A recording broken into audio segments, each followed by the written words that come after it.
ಎಲ್ಲರಿಗೂ ನಮಸ್ಕಾರ. MND lawyer ಚಾನೆಲ್ಗೆ ಸ್ವಾಗತ. ನಾನು ನಿಮ್ಮ ಅಡ್ವೊಕೇಟ್ MND. ಸ್ನೇಹಿತರೆ, ಇವತ್ತಿನ ಕಾನೂನಿನ ಪ್ರಶ್ನೆ, ಜಂಟಿ ಕುಟುಂಬದ ಒಬ್ಬ ಸದಸ್ಯ ಪ್ರತ್ಯೇಕ ಆಸ್ತಿಯನ್ನ ಮಾಡಬಹುದೇ ಎಂಬತಕ್ಕಂಥದ್ದು ಆಗಿರತಕ್ಕಂಥದ್ದು.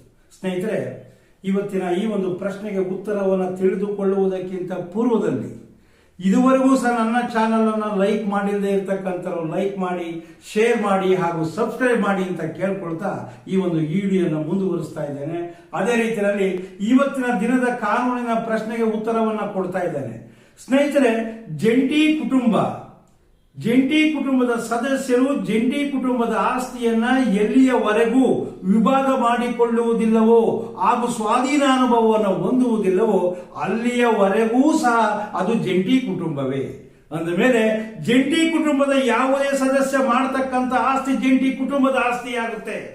ಜಂಟಿ ಕುಟುಂಬದ ಸ್ವಾಮ್ಯ ಜಂಟಿ ಕುಟುಂಬ ವಿಭಜನೆ ಆಗುವವರೆಗೂ ಸಹ ಮುಂದುವರಿಯುತ್ತೆ. ಅಂದಮೇಲೆ ಜಂಟಿ ಕುಟುಂಬದ ಸದಸ್ಯ ಪ್ರತ್ಯೇಕ ಆಸ್ತಿಯನ್ನ ಮಾಡೋದಿಕ್ಕೆ ಸಾಧ್ಯವಿಲ್ಲವೇ? ಖಂಡಿತವಾಗಲೂ ಸಹ ಈ ಒಂದು ಪ್ರಶ್ನೆಗೆ ಉತ್ತರ, ಜಂಟಿ ಕುಟುಂಬದ ಸದಸ್ಯ ಒಂದು ಪ್ರತ್ಯೇಕ ಆಸ್ತಿಯನ್ನು ಸಂಪಾದನೆ ಮಾಡಬಹುದು, ಗಳಿಸಬಹುದು. ಅದನ್ನು ಅವನು ಯಾವುದೇ ವಿಧದಲ್ಲಿ ಗಳಿಕೆಯನ್ನ ಮಾಡಬಹುದಾಗಿದೆ. ಆದರೆ ಇಲ್ಲಿ ಮುಖ್ಯವಾಗಿರ್ತಕ್ಕಂಥ ಒಂದು ಪ್ರಶ್ನೆಯನ್ನು ನಿಮಗೆ ಕಾಡ್ತಕ್ಕಂಥದ್ದು ಏನಪ್ಪಾ ಅಂತಂದ್ರೆ, ಜಂಟಿ ಕುಟುಂಬದ ಒಬ್ಬ ಸದಸ್ಯ ಪ್ರತ್ಯೇಕ ಆಸ್ತಿಯನ್ನ ಮಾಡಬೇಕು ಅಂದ್ರೆ 2 ಷರತ್ತುಗಳನ್ನು ಅವನು ಪೂರೈಸಬೇಕು. ಒಂದನೆಯ ಷರತ್ತು ಏನಪ್ಪಾ ಅಂತಂದ್ರೆ, ಜಂಟಿ ಕುಟುಂಬ ಸದಸ್ಯ ಆ ಒಂದು ಪ್ರತ್ಯೇಕ ಆಸ್ತಿಯನ್ನ ತನ್ನ ಸ್ವಂತ ಸಂಪನ್ಮೂಲದಿಂದ ಗಳಿಸಿರಬೇಕು.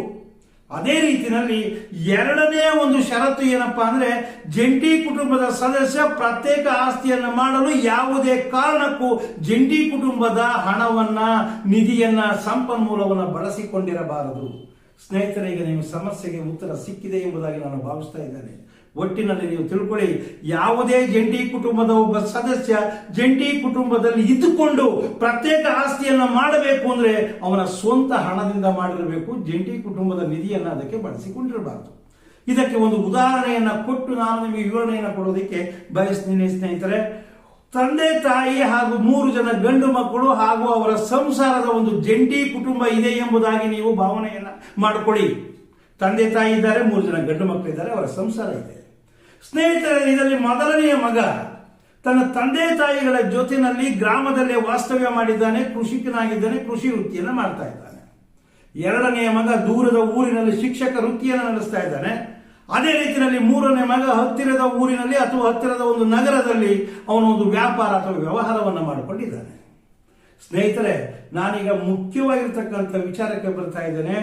ಎರಡನೆಯ ಮಗ ಏನಿದ್ದಾನೆ, ಶಿಕ್ಷಕ ವೃತ್ತಿಯನ್ನು ನಡೆಸ್ತಾ ಇರತಕ್ಕಂಥ ಒಬ್ಬ ಮಗ ಏನಿದ್ದಾನೆ ದೂರದ ಊರಿನಲ್ಲಿ, ಅವನು ಶಿಕ್ಷಕ ವೃತ್ತಿಯಿಂದ ಬಂದಂತ ಒಂದು ಸಂಬಳದಲ್ಲಿ ಉಳಿತಾಯವನ್ನ ಮಾಡಿ, ಸಾಲವನ್ನ ಮಾಡಿ, ಅಲ್ಲಿಯೇ ಒಂದು ಹತ್ತಿರದ ನಗರದಲ್ಲಿ ಅವನೊಂದು ಸೈಟ್ ಅನ್ನು ಖರೀದಿ ಮಾಡಿ ಒಂದು ಮನೆಯನ್ನ ಕಟ್ಟಿದ್ದಾನೆ ಎಂಬುದಾಗಿ ನೀವು ಊಹೆಯನ್ನು ಮಾಡಿಕೊಳ್ಳಿ. ಅದು ಅವನ ಪ್ರತ್ಯೇಕದ ಆಸ್ತಿ ಆಗುತ್ತೆ. ಕಾರಣ ಏನಪ್ಪಾ ಅಂದ್ರೆ, ಇದಕ್ಕೆ ಈ ಒಂದು ಆಸ್ತಿಯ ಖರೀದಿಗೆ ಅವನು ಜಂಟಿ ಕುಟುಂಬದ ನಿಧಿಯನ್ನ ಬಳಸಿಲ್ಲ ಅಥವಾ ಸಂಪನ್ಮೂಲವನ್ನು ಬಳಸಿಲ್ಲ. ಅವನು ತನ್ನ ಸ್ವಂತ ವೃತ್ತಿಯಿಂದ, ಶಿಕ್ಷಕ ವೃತ್ತಿಯಿಂದ ಬಂದಂತ ಆದಾಯದಲ್ಲಿ ಉಳಿತಾಯವನ್ನ ಮಾಡಿ, ಸೈಟ್ ಅನ್ನ ಖರೀದಿ ಮಾಡಿ, ಸಾಲವನ್ನ ಮಾಡಿ ಮನೆಯನ್ನ ಕಟ್ಟಿಕೊಂಡಿದ್ದಾನೆ. ಸ್ನೇಹಿತರೆ, ಅಂದ ಮೇಲೆ ಇದು ಅವನ ಪ್ರತ್ಯೇಕ ಆಸ್ತಿ. ಈ ಒಂದು ಆಸ್ತಿಯ ಮೇಲೆ ಕುಟುಂಬದ ಇತರ ಯಾವ ದಾಯಾದಿಗಳಿಗೂ ಸಹ ಹಕ್ಕಿಲ್ಲ. ಅದನ್ನು ವಿಭಾಗ ಕೇಳ್ತಕ್ಕಂಥ ಹಕ್ಕಿಲ್ಲ. ನನಗೂ ಅದರಲ್ಲಿ ಪಾಲು ಬರುತ್ತೆ ಎಂಬತಕ್ಕಂಥ ಊಹೆಯನ್ನು ಮಾಡಿಕೊಳ್ಳಂಗಿಲ್ಲ, ಪಾಲನ್ನ ಕೇಳುವ ಹಾಗಿಲ್ಲ.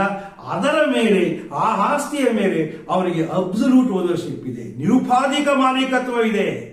ಸ್ನೇಹಿತರೆ, ಅದೇ ರೀತಿಯಲ್ಲಿ ಇನ್ನೊಬ್ಬ ಊರಿನಲ್ಲಿ ವಾಸವಾಗಿದ್ದಂತಹ ಒಬ್ಬ ಮಗ ಪಿತ್ರಾರ್ಜಿತ ಆಸ್ತಿಯನ್ನು ನಂಬಿಕೊಂಡು ಪಿತ್ರಾರ್ಜಿತ ಆಸ್ತಿಯ ಮೇಲೆ ಕಷ್ಟಪಟ್ಟು ದುಡಿದು ಅವರೂ ಸಹ ಹತ್ತಿರದ ನಗರದಲ್ಲಿ ಒಂದು ಸೈಟ್ ಅನ್ನು ಖರೀದಿ ಮಾಡಿದ್ದಾನೆ. ಪಿತ್ರಾರ್ಜಿತ ಆಸ್ತಿಯ ಮೇಲೆ ಯಾವುದೇ ಇತರ ಸದಸ್ಯರ ಒಂದು ಕಷ್ಟಗಳು ಇಲ್ಲದೆ, ಅವರ ಒಂದು ಯಾವುದೇ ರೀತಿಯಾದ ಅವರಿಗೆ ಉಪಯೋಗವನ್ನು ಪಡೆದುಕೊಳ್ಳದಲೇ ಕಷ್ಟಪಟ್ಟು ಪಿತ್ರಾರ್ಜಿತ ಆಸ್ತಿಯಲ್ಲಿ ದುಡಿದು ಸಂಪಾದನೆಯ ಮಾಡಿ ಹತ್ತಿರದ ಊರಲ್ಲಿ ಒಂದು ಸೈಟ್ ಅನ್ನು ಖರೀದಿ ಮಾಡಿದ್ದಾನೆ. ಆ ಒಂದು ಸೈಟಿನ ಮೇಲೆ ಅವನಿಗೆ ನಿರುಪಾಧಿಕ ಮಾಲೀಕತ್ವವಿಲ್ಲ. ಅದು ಅವನ ಪ್ರತ್ಯೇಕ ಆಸ್ತಿ ಆಗೋದಿಲ್ಲ. ಅದು ಒಟ್ಟು ಕುಟುಂಬದ ಆಸ್ತಿ ಆಗುತ್ತೆ ಅಥವಾ ಜಂಟಿ ಕುಟುಂಬದ ಆಸ್ತಿ ಆಗುತ್ತೆ.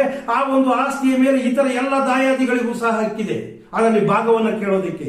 ಕಾರಣ ಏನಪ್ಪಾ ಅಂತಂದ್ರೆ, ಆ ಆಸ್ತಿಯನ್ನ ಖರೀದಿ ಮಾಡೋದಿಕ್ಕೆ ಅವನು ಬಳಸಿರ್ತಕ್ಕಂಥ ಹಣ ಜಂಟಿ ಕುಟುಂಬದ ಒಂದು ಆಸ್ತಿಯಿಂದ ಬಂದಂತ ಆದಾಯವನ್ನ. ಅಂದ ಮೇಲೆ ಸ್ನೇಹಿತರೆ ತಿಳ್ಕೊಳ್ಳಿ, ಊರಲ್ಲಿರ್ತಕ್ಕಂಥ ಮಗ ಜಂಟಿ ಕುಟುಂಬದ ಪಿತ್ತಾರಿತ ಆಸ್ತಿಯನ್ನ ಬಳಸ್ಕೊಂಡು ಗಳಿಸ್ಕೊಂಡು ಅದರಿಂದ ಸಂಪಾದನೆ ಮಾಡಿರ್ತಕ್ಕಂಥ ಆಸ್ತಿಯ ಮೇಲೆ ಎಲ್ಲರಿಗೂ ಒಕ್ಕಿದೆ, ಅದು ಜಂಟಿ ಕುಟುಂಬದ ಆಸ್ತಿ ಆಗುತ್ತೆ. ಅದೇ ರೀತಿಯಲ್ಲಿ ಇನ್ನೊಬ್ಬ ಮಗನಿದ್ದಾನೆ, ಅವನು ಹತ್ತಿರದ ಒಂದು ನಗರದಲ್ಲಿ ಅವನೊಂದು ವ್ಯಾಪಾರವನ್ನು ಮಾಡಿಕೊಂಡಿದ್ದಾನೆ.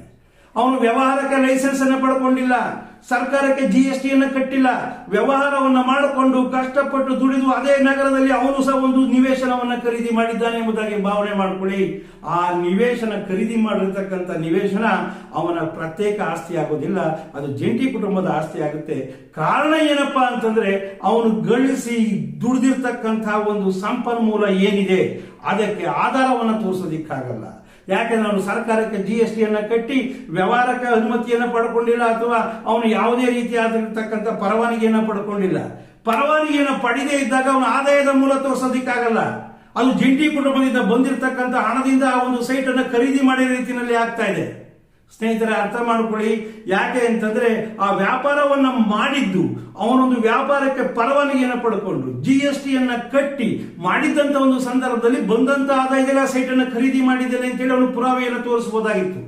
ಈಗ ಅವನು ಏನ್ ಮಾಡಿದ್ದಾನೆ ಅಂದ್ರೆ, ವ್ಯಾಪಾರಕ್ಕೆ ಅನುಮತಿ ಪಡ್ಕೊಂಡಿಲ್ಲ, GST ಅನ್ನ ಕಟ್ಟಿಲ್ಲ, ಅವನಿಗೆ ಎಲ್ಲಿಂದ ಆದಾಯ ಬಂತು, ಆ ಒಂದು ನಿವೇಶನವನ್ನ ಖರೀದಿ ಮಾಡೋದಿಕ್ಕೆ ಎಲ್ಲಿಂದ ಆದಾಯ ಬಂತು ಎಂಬತಕ್ಕಂಥದನ್ನು ತೋರಿಸೋದಿಕ್ಕೆ ಅವನಿಗೆ ಮೂಲ ಇಲ್ಲ. ಆದ್ರಿಂದಾಗಿ ಅದೂ ಸಹ ಏನಾಗುತ್ತೆ ಅಂತಂದ್ರೆ ಪ್ರತ್ಯೇಕ ಆಸ್ತಿ ಆಗಲ್ಲ, ಜಂಟಿ ಕುಟುಂಬದ ಆಸ್ತಿ ಆಗುತ್ತೆ. ಪ್ರತ್ಯೇಕ ಆಸ್ತಿ ಆಗಬೇಕು ಅಂದ್ರೆ ವ್ಯಾಪಾರಕ್ಕೆ ಪರವಾನಗಿ ಪಡಿಬೇಕಾಗಿತ್ತು, GST ನ ಕಟ್ಟಬೇಕಾಗಿತ್ತು. ಸ್ನೇಹಿತರಿಗೆ ನಿಮ್ಗೊಂದು ಅಂಶ ಬಹಳ ಸ್ಪಷ್ಟವಾಗಿದೆ ಎಂಬುದಾಗಿ ಭಾವನೆ ಮಾಡಿಕೊಳ್ತಾ ಇದ್ದೇನೆ. ಜಂಟಿ ಕುಟುಂಬದ ಯಾವನೇ ಒಬ್ಬ ಸದಸ್ಯ ಪ್ರತ್ಯೇಕ ಆಸ್ತಿಯನ್ನ ಮಾಡಬಹುದು. ಪ್ರತ್ಯೇಕ ಆಸ್ತಿಯನ್ನ ಮಾಡಬೇಕು ಅಂದ್ರೆ ಆ ಆಸ್ತಿಯನ್ನ ಖರೀದಿ ಮಾಡೋದಿಕ್ಕೆ ಅವನು ತನ್ನ ಸ್ವಂತ ಸಂಪನ್ಮೂಲವನ್ನು ಬಳಸ್ಕೊಂಡಿರಬೇಕು. ಜಂಟಿ ಕುಟುಂಬದ ಯಾವುದೇ ರೀತಿಯಲ್ಲಿ ಜಂಟಿ ಕುಟುಂಬದ ಸಂಪನ್ಮೂಲವನ್ನು ಬಳಸ್ಕೊಂಡಿರಬಾರದು. ಜಂಟಿ ಕುಟುಂಬದ ನಿಧಿಯನ್ನು ಹಣವನ್ನು ಅವನು ಬಳಸ್ಕೊಂಡಾದ್ರೆ ಅದು ಜಂಟಿ ಕುಟುಂಬದ ಆಸ್ತಿ ಆಗುತ್ತೆ. ಆದ್ರಿಂದ ಸ್ನೇಹಿತರೆ, ಇವತ್ತಿನ ವಿಡಿಯೋ ನಿಮಗೆ ಅನುಕೂಲವಾಗಿದೆ ಎಂಬುದಾಗಿ ಭಾವಿಸ್ತಾ ಇದ್ದೇನೆ. ಈ ಒಂದು ವಿಡಿಯೋ ಇಚ್ಛೆ ಆಗಿದ್ದಲ್ಲಿ, ಇಷ್ಟವಾಗಿದ್ದಲ್ಲಿ ದಯಮಾಡಿ ನನ್ನ ಚಾನಲ್ ಅನ್ನ ಲೈಕ್ ಮಾಡಿ, ಶೇರ್ ಮಾಡಿ, ಸಬ್ಸ್ಕ್ರೈಬ್ ಮಾಡಿ ಅಂತ ಕೇಳ್ಕೊಳ್ತಾ, ನಾಡಿನ ಜನರಿಗೆ ನಾಡಿನ ಕಾನೂನನ್ನು ಸರಳವಾಗಿ ಅರ್ಥೈಸ್ತಕ್ಕಂಥದ್ದೇ ನಮ್ಮ ಒಂದು ಈ ವಾಹಿನಿಯ ಉದ್ದೇಶ ಅಂತ ಹೇಳ್ತಾ ಈ ವಿಡಿಯೋನ ಮುಗಿಸ್ತಾ ಇದ್ದೇನೆ. ಜೈ ಹಿಂದ್, ಜೈ ಕರ್ನಾಟಕ.